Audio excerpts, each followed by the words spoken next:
जय जगन्नाथ सांग मैंने मुझे सेयार करने जाऊँगी ये क्षीर गजा 300 ग्राम छेना नहीं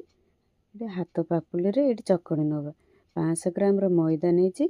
चीनी गोटे चामच दौची गोटे चामच खाइबा सोडा गोटे चामच मधुरी गोटे चामच अलैच दौची ये अल्प अल्प पानी दे भल कर चकड़ी नवा गोटे डो बनइबा हाथ रे फ्लाट कर नवा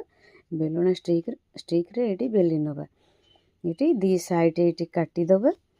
ये पीस पीस कर ये काटी नवा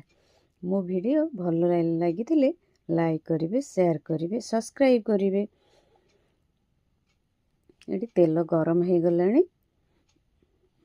बेसी मोटा करियानी कि बेसी पतला करनी एति साइज रे रखिबा ये तेल रे सब क्षीर गजा को ये पकेबा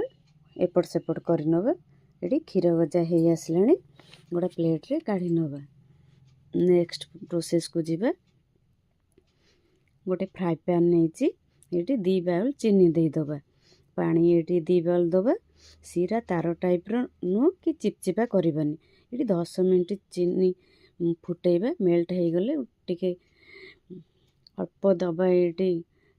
कलर फूड कलर दबा तापर क्षीर गजा को ये सब पकईदबा ये 2-3 घंटा साइड रखीदबा हमारे ये क्षीर गजा ये रेडी हो गला।